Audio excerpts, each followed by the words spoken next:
Hey guys, welcome to Boxing Squared for boxing news and views from around the internet. Eddie Hearn has revealed 2 wildcard options are in play for Anthony Joshua for Wembley, with one being a wild card and the other being a wildcard fans are more likely to expect. So Hearn also told IFL TV the opponent for April will be locked in by the end of the year. He was pretty clear on that. So with all that in mind, I've been racking my brain on who the possible opponents for Joshua for his next fight could be, and I've come up with 10 names. Beyond these 10, I'm not sure if there's anyone else who could or would be in the picture. But before I get to the 10, we should consider the possibility that the mention of wildcard opponents is nothing more than smoke and mirrors. When Eddie Hearn mentioned it the first time in Gerald Miller's fight week against Bogdan Dinu, I was, thinking, is this just a bit of a headline grabber, try to draw a bit more attention and interest to Miller's fight in Kansas, get fans and media speculating over whether Miller could be in the running, and Hearn has previously mentioned Miller as being a backup option. We also can't discount the possibility that Hearn, he wants to get Joshua's name out there for a few headlines, keep him in people's minds. After all, he's largely dropped off the radar since beating Alexander Povetkin in September, and he's not fighting for another 5 months. His name in the media for this sort of wildcard story, it helps maintain a certain level of profile. Plus, given that there's another big fight coming up on December the 1st between Fury and Wilder, this sort of a story, wildcard story, it diverts attention from that momentarily. It also gets boxing writers, commentators, YouTubers, myself, all speculating on the what next, which is of course what we've all been doing. We can't also discount the possibility that the mention of unmentioned fighters in the mix is a negotiating tactic of sorts for whoever Eddie Hearn may or may not be in talks with. The more competition you have for a fight, the more likely you can get someone down to a number that you're comfortable paying them. It's just a reality. So this could be a negotiating tactic, it could be a number of things rolled up in one. But let's get to the 10 names, and I'm going to start with a guess at the wild card section. And I'll get the screen recording going now because we're going to get to BoxRec, and I'll go through all their profiles, not so much the records, but more just for pictures and going across the screen and whatnot. But in terms of the first guy, so not Wilder, the wild card, if you look here, the WBC ratings, so we've got Vitaly Klitchko listed as the Emeritus Champion, WBC Emeritus Champion. Is Vitaly Klitchko a wild card option? Well, potentially. He obviously is Vladimir Klitschko's brother. He was in Vladimir's corner when Vladimir lost to Anthony Joshua in April 2017, and he has shouldered some of the blame for Vladimir Klitschko's loss, because he was the one that sort of told him to take the foot off the gas after he had Joshua in trouble. So there has been, obviously, from Vladimir Klitschko and his brother Vitaly, some comments about, there's some unfinished business there, that sort of stuff. But is Vitaly Klitschko in the running here? He's actually, a politician these days. He's the mayor of, a city in Ukraine. So you would have to wonder, can Vitaly Klitschko at 47 get up for a fight like this? And you'd have to wonder, is this the sort of fight that fans would want to see? I mean, there's some novelty value and some interest value. But for me, at 47, Vitaly Klitschko, he might be game, but he was on the decline before he retired. And if we actually have a look at his BoxRec, and I will get to the record here for a sec. So the last fight that he had was 6 years ago, and by the time it rolls around in April, it'll be closer to 6.5. So you'd have to wonder, 6.5 years out of the ring at 47 years old. Vitaly Klitschko, while the idea of it, and if you look at this photo here, certainly these days, is a lot more salt and pepper there. I just wonder whether this, even though there's the idea of this, the revenge for Vlad, all that sort of stuff, I just think it's a bit too far-fetched, and I'm not sure that a lot of fans would really buy it. Certainly there's some elements of a good story there in terms of selling the fight, but overall, you'd have to call it a blatant cherry pick. Vitaly Klitschko in his day was great, but at 47 years old, I'm not so sure. And the next guy we have to go to is Vladimir Klitschko. Obviously, it was a bit of a passing of the torch type fight, his loss to Anthony Joshua in April 2017. Klitschko later retired. He didn't take the rematch, decided to retire. But in 2018, there's been hints of a comeback. He's been sparring, he's been saying a few curious things that have, been getting us thinking about, will Vladimir Klitschko come back? He's talked about potentially wanting to be the oldest heavyweight champion in history. He's only 42 currently, so he'd have to actually wait another 3 years. But is he an outside chance for April for Joshua? I kind of thought that, after the first fight, that felt like a natural conclusion to things. And Vladimir Klitschko actually got a hell of a lot of credit for his performance in that fight. Even though he lost, he kind of won because he won over some fans. Before that fight, Vladimir Klitschko and before the Fury fight, he'd reigned for such a long time. It's sort of the division had gone on a little bit of a hiatus. It was a bit of a weaker division at that time. He beat all comers and he was a great champion. But, in a lot of fans' minds, he wasn't one of these guys that was a revered champion by many fans, just because the style and, some of what was happening. He was boxing sort of out of the public gaze, for some fans at least, in Europe, all that sort of stuff. But that fight, it gave him something that he spoke about afterwards, which was effectively the love of fans, because it was a different sort of fight to some of the fights that he had been fighting previously in his championship run. He really sort of left it all in the ring, and he fought a great fight, but he came up short. I just think that, Vladimir Klitschko should stay retired. It could be a wildcard option for April. I mean, who knows? I don't know what was in that first contract. Is he able to sort of dredge up the rematch clause? I wonder.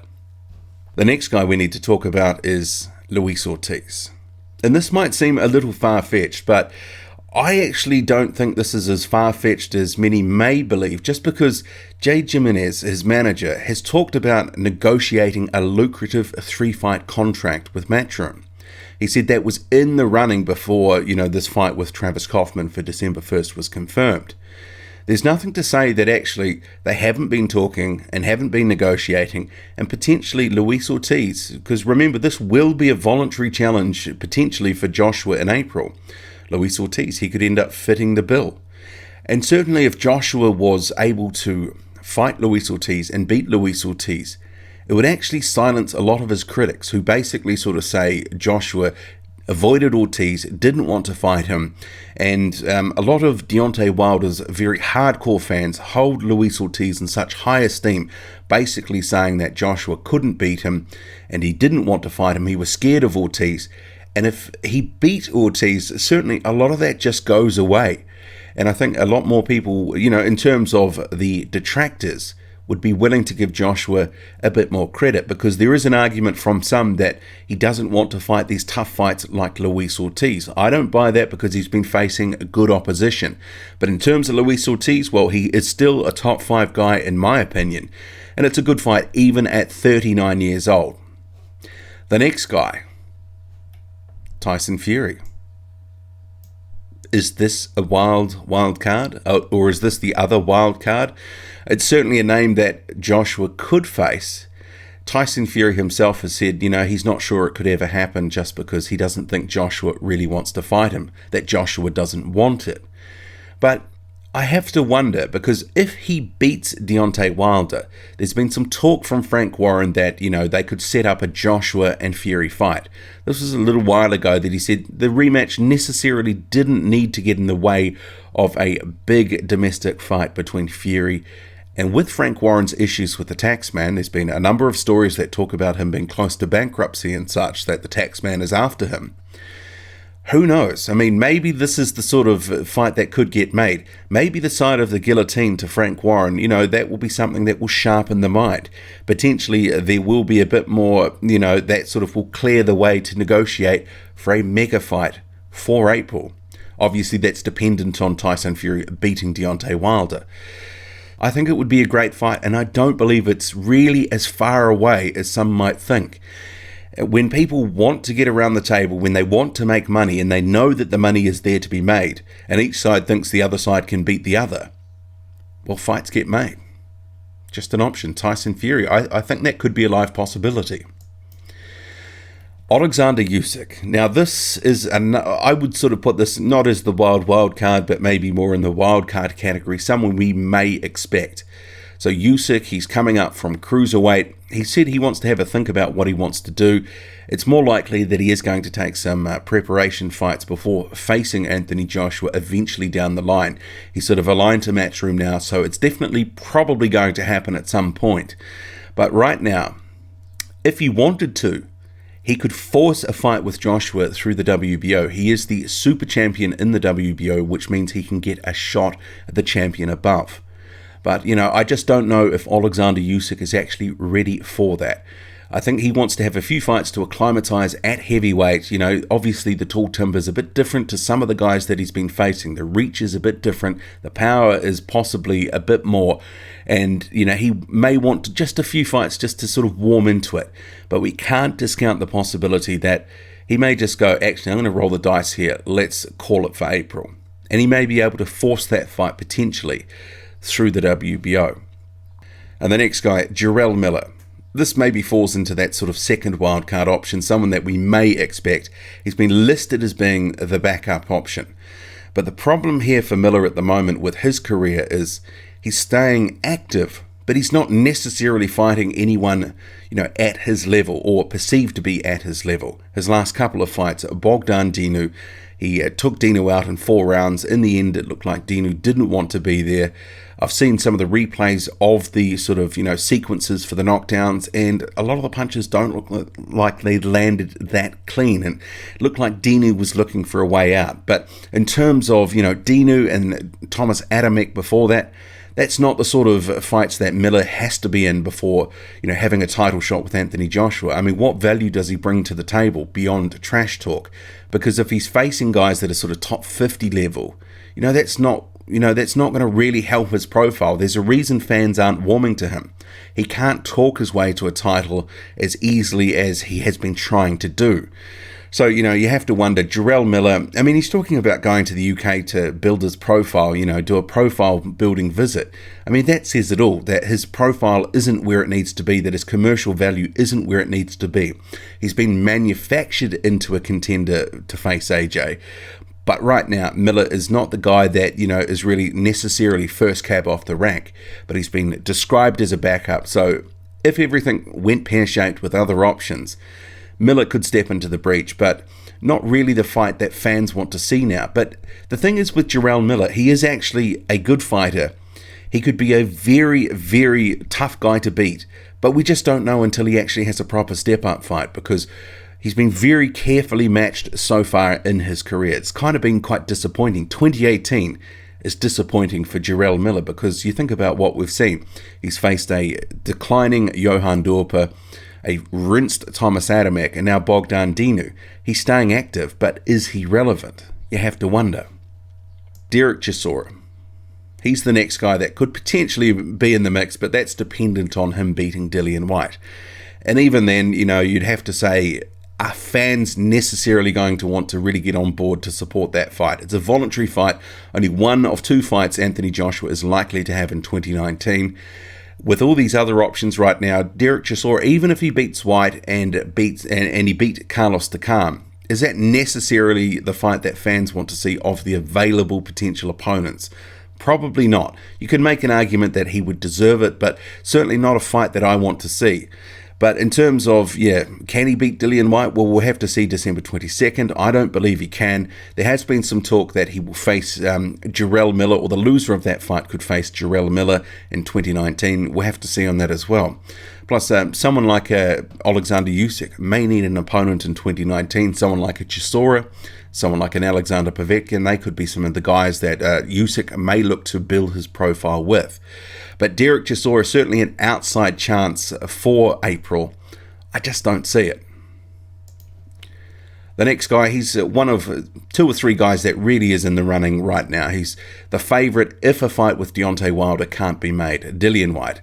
And he should be able to beat Dereck Chisora on December 22nd. And if he can win that one and win it well, obviously that builds a lot more momentum. But there was a point that another channel, Boxing Talk with Adi, made that I thought was a really good point. Dillian Whyte has almost become his own sort of industry. And is a rematch with Anthony Joshua, when he's sort of a burgeoning industry himself, he's starting to make money, he's on pay-per-view, that sort of thing. Does that really sort of make sense to potentially, kill off that actual commercial value that he's starting to build?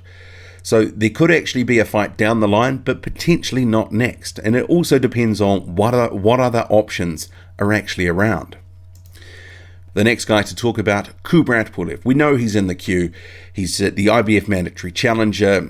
The WBO Mandatory is next, and then the IBF Mandatory. So he's at least within 3 fights for Anthony Joshua.